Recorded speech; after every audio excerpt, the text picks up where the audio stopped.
Johnny cries when you give him his bottle, carrying on like a cat in heat. And Ralphie, he's been rubbing and tugging all night. I'm afraid he's going to pull it off. What's happening? An ENT doctor can give you a diagnosis, and the correct one at that. Welcome to Medical Morons.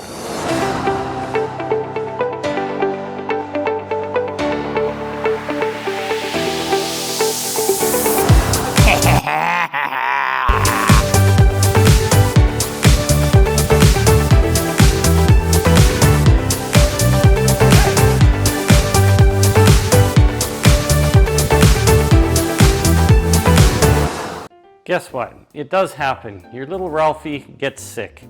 Kids get ear infections. In fact, 5 out of 6 children will have at least one before they're 3.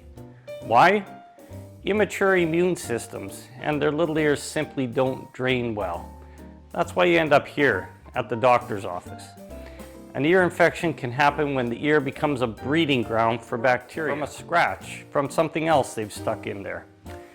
Your child's doctor will look inside with an otoscope.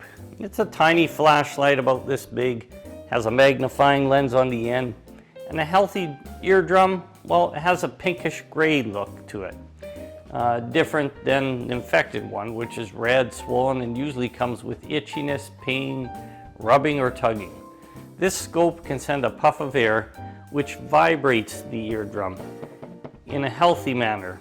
Or if the eardrum's filled with water, it's going to be more like a balloon filled with water.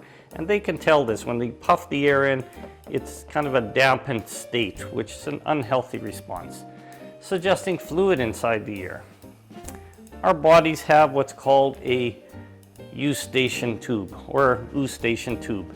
And it runs generally from the back of the throat into the ear, so it connects. It's like a small straw-like canal that connects your middle ear to your throat. It keeps fluid and air pressure from building up inside your ear. Colds, allergies can irritate it and make it useless. If the tube gets blocked for any length of time, the fluid will build up, making a breeding ground for the bacterial infection. The solution? Antibiotics, medicated drops, and keep the ear dry. However, if this doesn't work, your eardrum can burst.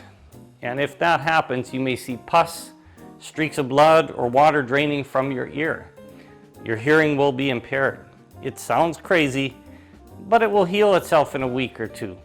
Hearing returns once the eardrum heals, minus any scarring. Now, symptoms are sharp pain, trouble hearing, fever, fluid oozing from the ears, dizziness, stuffy nose. A warm washcloth on the outside of the ear can be soothing. Laying down in this position helps. Acetaminophen and ibuprofen are an option. Do not give aspirin to children.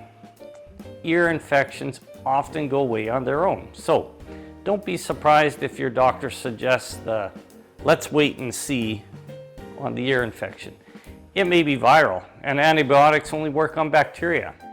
Your doctor will know how to treat you best. If the infection is reoccurring, the doctor may suggest putting small tubes through the eardrums. They let the fluid drain out of the middle ear and stop it from building up again. Now, you're talking tubes. Let's take a look at it. Again, the eardrum. Well, let's see, how can we do it? Imagine this is the nose here. You want to put the tube in, and of course there's landmarks. The physician knows exactly what to do. The surgeon knows these things. You want to do it in the anterior of the eardrum, so towards the front, and inferior, which would be towards the bottom. Now, inside the ear, looking at this eardrum, there's going to be landmarks in which he's going to do it. He'll put this tube, not this is a straw, but it's something like this, okay, shortened version of it. And we'll stick it probably, let's see, anterior would be in this portion here, towards the nose, inferior down here, kind of like this, in here. It goes in like that, okay? It's going to go all the way through the eardrum and out the back.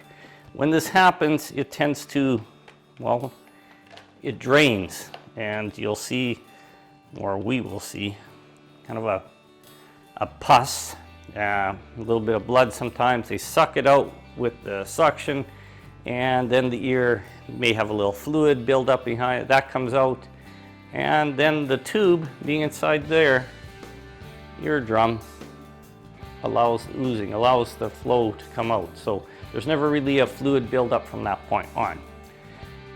And it stops it from building up again. This can ease the pressure or pain and clear up the hearing problems. The tubes usually stay in for about a year and fall out on their own. They can also be removed manually at a later date by your physician. You're going to surgery. Before the operative procedure, I want to tell you about subscribing. I learn every day and enjoy sharing this 30 years of accumulated knowledge, and not only my knowledge, but others around me, keeping the good and throwing the trash. So when you subscribe, it pushes the YouTube computer to allow others to hear the good of these many intelligent people I come in contact with. This is important. On a side note, if one day this channel did make money, it'd be great, but you can bet most of it, if not all, would go to saving animals, which is deeply rooted in my heart. Comment to me, please. I like to comment back. Please subscribe.